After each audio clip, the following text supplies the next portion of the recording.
Hola, hoy a La Vida con Alma traemos una historia de emprendimiento, innovación y bicicletas. Esta entrevista va a ser muy especial y lo sabrán al final.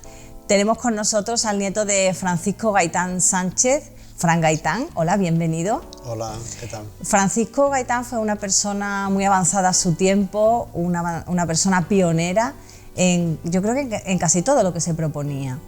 Destacó sobre todo por las bicicletas. ¿Cómo empezó Francisco Gaitán? Que hablamos, es un trianero, un sevillano que nació en 1914 y él empezó en las calles de Triana, ¿verdad? Exacto, él pertenecía a una familia humilde, como la gran mayoría de las de aquella época, y tuvo que ganarse la vida pues yéndose a la calle a vender huevos y quincallas. Él empezó a crear ya de una manera singular, haciéndose un soporte para vender este tipo de material.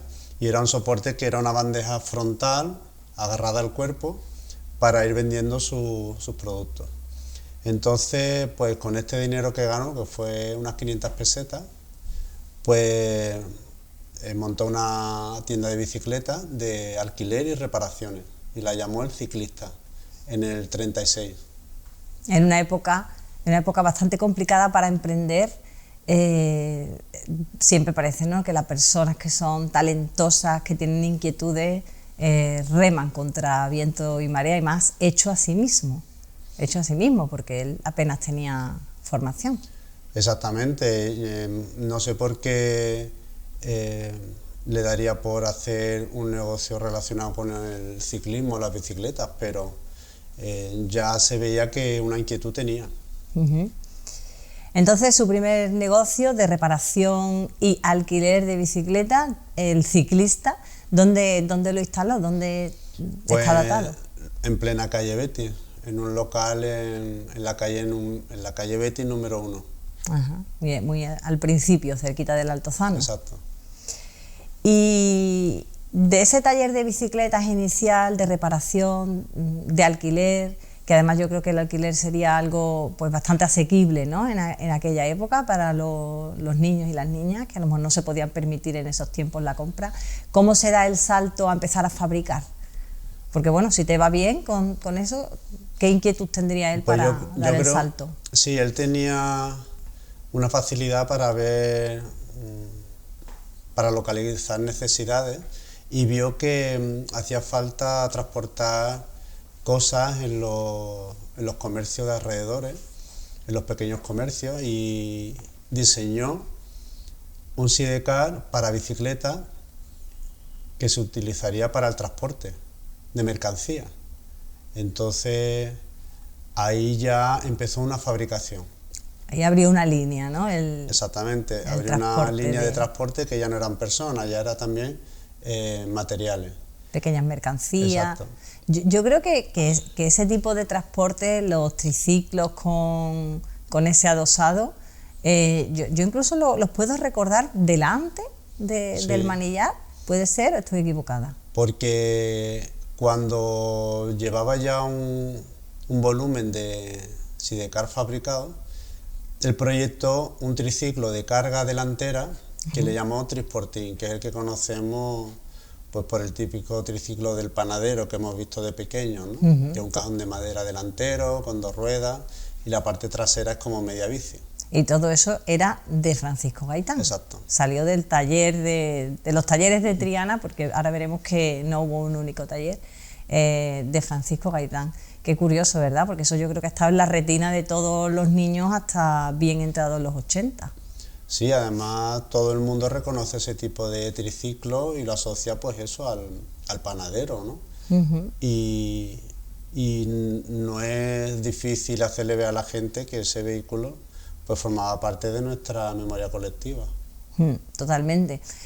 Tenemos el Trisportín, además a mí me encantan los nombres que él le ponía a todos sus inventos.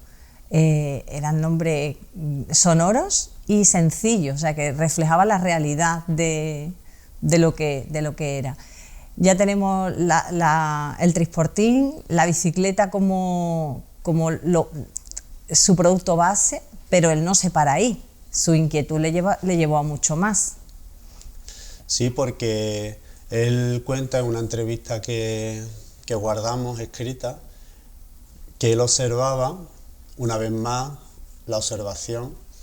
Él observaba que un joven se desplazaba, bueno, él dice se arrastraba todos los días desde un pueblo cercano, que era Bollullo de la Mitación, hasta Sevilla. Y él decidió por cuenta propia construirle un triciclo con los materiales que él tenía pues, en la tienda, restos de bicicleta, ruedas y demás. Entonces cuando esta persona ya con su triciclo volvió a su pueblo, pues otras familias con necesidades parecidas pues empezaron a hacerle encargos y ahí es cuando se abrió ya pues una línea de producción paralela relacionada con la movilidad reducida. Una línea que después evolucionaría, como veremos, con mucha más potencia, ¿no?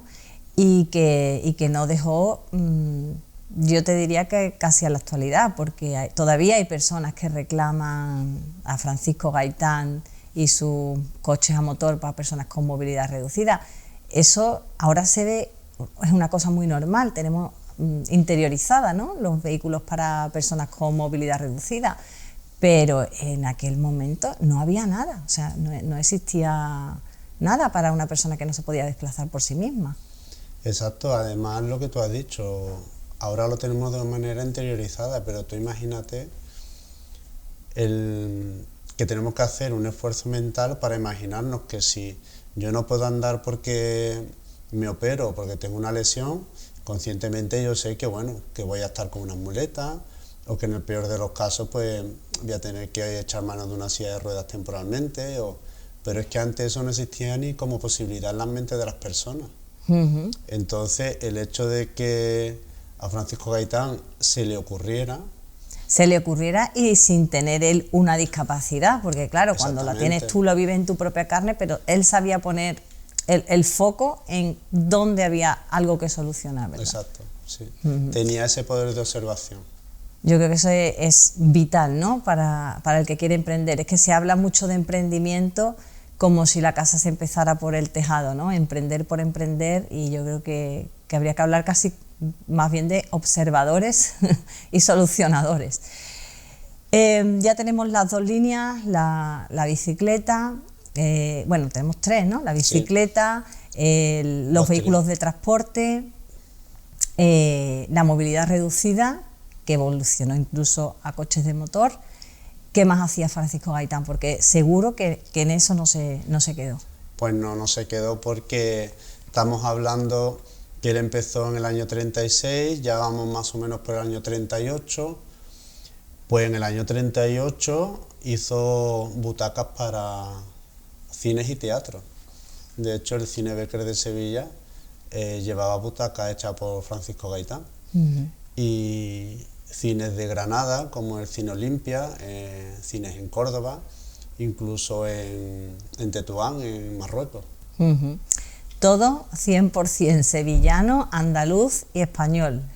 Y artesanal. Y artesanal, y sin apoyo de ningún tipo. De ningún tipo, ni subvenciones, ni siquiera préstamos, porque él además tenía buena manera para manejar la economía.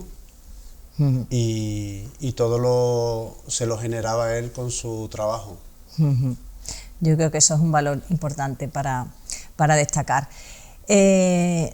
Francisco Gaitán fue un hombre deportista también. Exacto. Él le dio, creo que al boxeo en alguna época de juventud, pero a mí me interesa más algo que hizo que le dio mucha visibilidad y que también surgió de ahí otra patente, ¿no? Pues el apoyo a los corredores. Bueno, hablamos del ciclismo, sí. Es que, claro, él tuvo muchas facetas deportivas, porque como tú has dicho, empezó como boxeador cuando tenía 19 años, pero es que también fue futbolista. Pero es que también fue nadador. Es verdad. Y nadaba en pruebas que se ejecutaban en el río por aquel entonces. Y fue un buen nadador, estuvo federado y formó parte del Club Trastamara de aquí de Sevilla. Ujú. Que yo recuerdo de yo ser un jovencito, ir a verlo a nadar en la sección de, no sé cómo será la categoría, si veterano o senior, no lo sé. Sí, pero vamos, ya mayor, ¿no? Mayor, y él era el único que quedaba. Entonces él se tiraba al agua, hacía un largo, volvía y le daban el trofeo. Y eso es un recuerdo que tengo de pequeño. Pero siguiendo con tu pregunta, efectivamente ya pues a partir de los años 40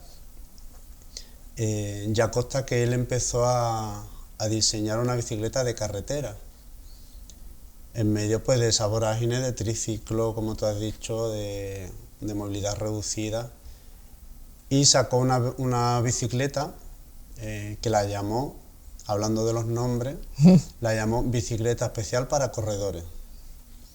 Luego fue conocida por Flauta, porque tenía una particularidad, y es que el tubo del sillín, que normalmente es un tubo con un diámetro pues similar al del resto del cuadro, pues ese tubo eran 3 tubos más finos para que la rueda trasera entrara de una manera un poquito más adelantada y la bici era más corta, más compacta, porque de esta manera se le aportaba más ligereza, pues el hecho de tener que hacer una bicicleta con el mismo material para todo, Claro, que era que lo la que de paseo, había en aquella época, Ajá.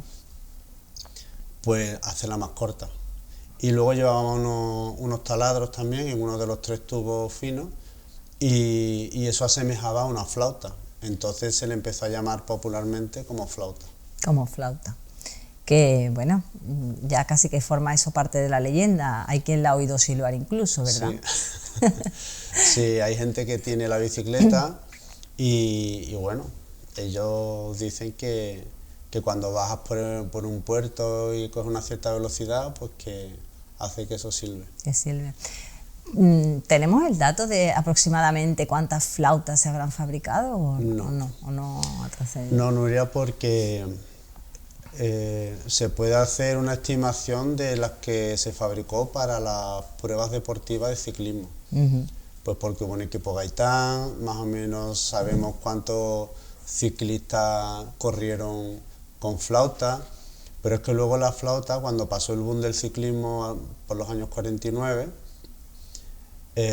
la flauta se siguió fabricando en modelos de paseo. Ajá. Y luego también incluso con motor acoplado a la rueda delantera. La flauta nunca murió, la flauta siempre siguió, pero dejó de correr para convertirse en una bicicleta con una característica que ya formó parte de la identidad de la empresa, que eran los 3 tubitos con los taladros. ¿Y cómo Francisco Gaitán apoyó tanto el deporte ciclista? Bueno, primero pues porque era su materia prima, ¿no? La bicicleta. Pero con quién me has dicho que formó un equipo, ¿no? Sí. Con el nombre, y compitieron, y hubo logros en esas competiciones. Sí, yo imagino que él, por dar visibilidad a su marca, y es una manera de darse a conocer también con el patrocinio de equipos modestos, como ellos lo llamaban, que aportándole el material de las bicicletas y de los maillots, pues daba opción a que deportistas pudieran participar en este tipo de pruebas. Uh-huh. Tuvo la buena suerte de que un ciclista de la época, que era Bernardo Ruiz, ganara la 8ª Vuelta Ciclista a España en el 48. Y bueno, otros muchos reconocidos ciclistas de la época, como Julián Merrendero, Delio Rodríguez, Guillermo Peregrina, que era granadino. Uh-huh. Después realizaron otra hazaña, ¿no?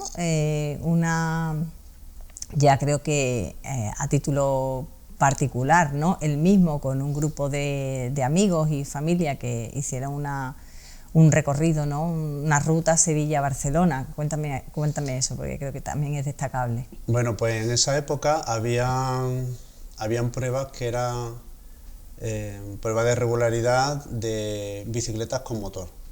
Igual que ahora hay carreras de coche, de moto, pues antes la había también de bicicletas a motor. Vamos, que la bicicleta motorizada, la bicicleta eléctrica, que no es algo tan nuevo de ahora, vamos, que, sí. que ya hace décadas, ¿no? Que eso está en la mente. Pues sí, es una cosa que en aquella época motorizar una bicicleta con un motor pequeñito, pues eso confería movilidad a una persona, tan fácil como eso. Y ellos participaron en algunas pruebas. Una de ellas fue esta, que fue la más importante, Sevilla-Barcelona. Iba Francisco Gaitán Sánchez, que es mi abuelo, mi padre y su cuñado, que era el hermano de su mujer. Juan Quintero. Exacto. Has mencionado ahora por primera vez a tu padre, pero tu padre, desde que tuvo edad de estar en la empresa, estuvo trabajando codo con codo con tu abuelo, ¿no? Y siempre le seguía, en fin, yo creo que formaron un buen tándem, ¿no? Sí, pero fíjate que incluso ya desde jovencito, él ya iba por allí por la fábrica y acompañaba a su padre en este tipo de pruebas. Él probaba vehículos con él y particularmente la prueba esta de Sevilla-Barcelona, no sé la edad que tendría mi padre porque no me he puesto a calcularla, pero la foto es un niño. Es un niño que no llegaría a los 12 años. Fíjate. Así que eran unos tiempos en los que era todo muy avanzado para la época, porque incluso un niño tan pequeño que hiciera una proeza así con su padre, pues tampoco era muy común. Tampoco era muy común. Fue una buena mano derecha. Totalmente. Entre esa visión que hablamos de Francisco Gaitán y la visibilidad que quería darle a su marca, hizo cosas del tipo crear su propio logo, por descontado, pero también su himno, su sello sonoro, ¿no? Para las radios de la época y para más. Sí, se creó la Marcha Gaitán y era una cuña publicitaria para la radio, porque en aquella época sabemos que la publicidad se instalaba más en la radio, que era lo que más llegaba a la gente, lo que más usaba, y también en los descansos de los partidos se ponía la cuña. Y claro, era un aforo de miles de personas, la marca Gaitán se coreaba. Claro, se coreaba y era una manera de llegar a mucha gente también. Y escuchando el himno Gaitán, uno percibe una cosa que salta a la vista. Era la inclusión, ¿verdad? Sus bicicletas era para todos, no hacía distingo de género. Ahora que estamos siempre con el género, que si la desigualdad, sus bicicletas eran para toda la familia. Sí, porque bueno, en la marcha habla un niño, habla una niña que quiere su bicicleta Gaitán, pero es que si nos remontamos al principio de la historia de bicicletas Gaitán, ya en la primera fábrica de los años 38, ahí en la calle, bueno, en una de las calles de Triana, ya tenía mujeres trabajando, radiando ruedas de bicicleta, en los baños de cromado y bueno, también sección de tapicería. Y para él el tema del género, imagino que no era tan importante como ahora, claro. Sí, él no le daba importancia a quién fabricaba qué, sino el que era bueno en algo, pues ahí tenía su puesto de trabajo. Sí, incluso yo pensando, imagino una mujer yendo a pedir trabajo allí a Bicicleta Gaitán, ella no diría yo tengo experiencia radiando ruedas. Alguien elegiría poner a esa persona allí, enseñarla, formarla para que hiciera un trabajo pues que inicialmente no parecía indicado para mujeres. A mí me parece maravilloso. Creo que era una persona que se fijaba en las personas, ¿no? En el talento, en la capacidad de las personas. Creo que es lo que él veía, igual que veía una necesidad, pues no veía hombre o mujer en ese sentido, ¿no? Para el trabajo. Estamos hablando del himno Gaitán, pero yo creo que lo que procede por lo menos es que escuchemos aunque sea un trocito y lo tengamos ahí de fondo. Sevilla, qué grande eres, con tu cielo sin igual. Hermosas son tus mujeres y tu embrujo es esta tierra de flores, de la Sevilla sin par, es la reina soberana, la bicicleta Gaitán. Papá, papá, papá, yo quiero que me compres una bicicleta Gaitán para poder después de salir de la escuela irme con los niños a pasear. Y yo también quiero, papá, una bicicleta para poder con mis amigas disfrutar. Pero la gente dice que son tan preciosas las de la marca Gaitán.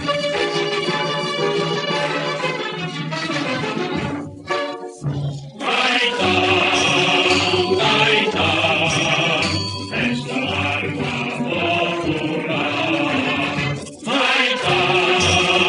Gaitán, bicicleta sin rival, pero Lina y como corre, no se puede medir más.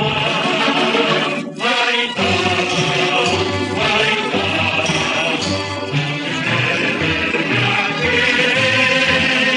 con su flauta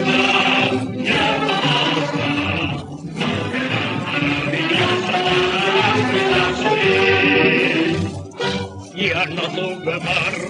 De Triana a Fran después dieron el salto a Sevilla, a locales más grandes, locales que me comentabas incluso con escaparates.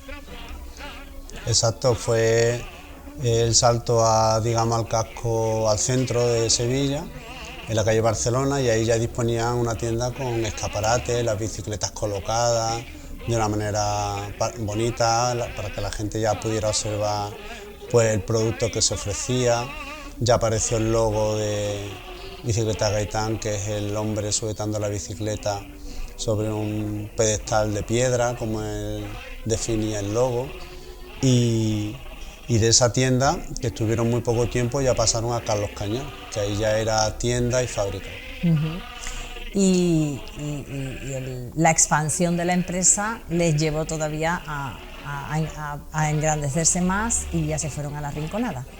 Sí, porque ya tenían un volumen de trabajo que como fábrica no era viable que estuvieran en el casco urbano. Entonces tuvieron que salirse afuera de Sevilla, a una nave. Y ahí es cuando tu padre ya toma más las riendas Sí, toma el relevo quizás. Sí, a partir del 79, que fue la inauguración de la nave tienda allí, porque también tenían expositor, pues mi padre empezó ya a colaborar de una manera más activamente con sus diseños propios, realizando vehículos a motor para personas con movilidad reducida, que los proyectaba y los fabricaba según su criterio. Recuérdanos algunos de los nombres de esos coches, si te acuerdas. Bueno, el modelo más estrella, ¿no? Para mí, el modelo estrella para mí siempre ha sido el Katia.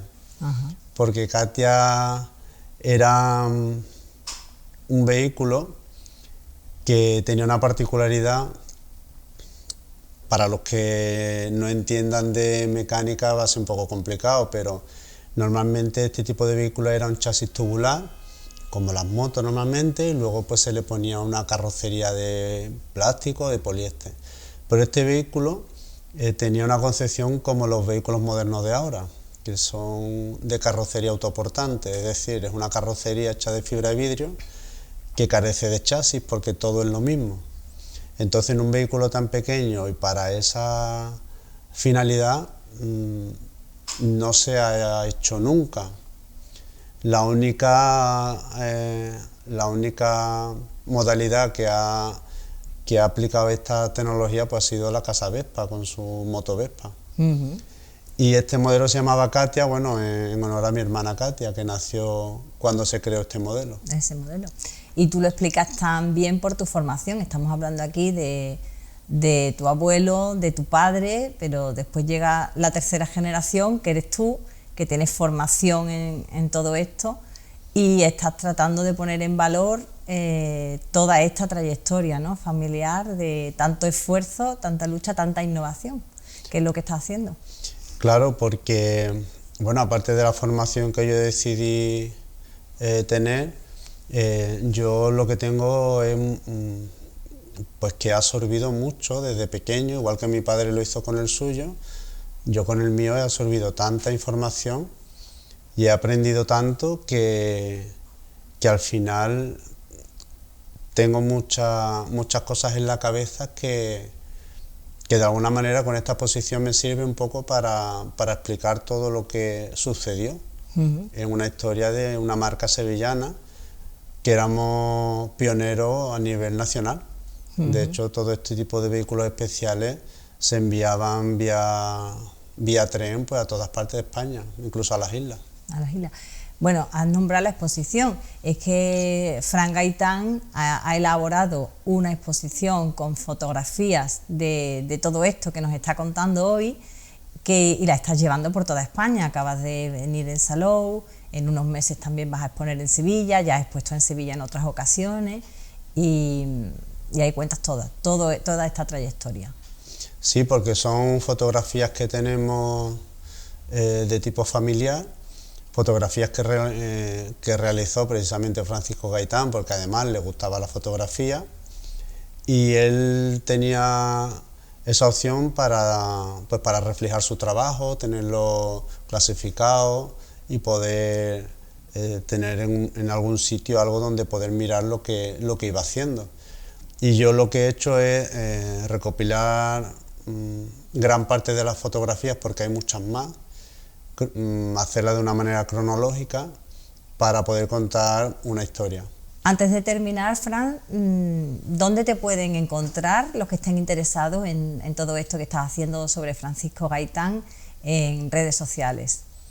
Pues mira, muy sencillo, la red social que va mejor ahora mismo es Instagram, entonces Bicicletas Gaitán es la opción más directa para contactar conmigo, o en la web Bicicletas Gaitán. Y de momento tenemos que cuadrar fechas, sé que es en diciembre, seguramente será a partir de la segunda semana de diciembre y todo el mes. En La Rinconada. En San José de la Rinconada. Porque esta entrevista la estamos grabando el 17 de noviembre de 2021, lo digo para que se ubiquen los que nos están viendo. Bueno, pues trataremos de ir a la exposición, y no solo a esta, sino a todo lo que vayas haciendo. Te pueden ir siguiendo, ¿no?, por redes, para estar informados. Siempre por redes voy a estar informando de los pasos que vamos haciendo en Bicicletas Gaitán. Al principio decía que esta entrevista iba a ser muy especial, Fran. Te he presentado como nieto de Francisco Gaitán, pero Francisco Gaitán también fue mi abuelo, y sentarme contigo, que somos primos, hablar de las cosas que hizo nuestro abuelo siempre es un motivo de orgullo. Así que te agradezco el tiempo que has dedicado a La Vida con Alma a hablar de nuestro abuelo, Francisco Gaitán Sánchez. Gracias a ti.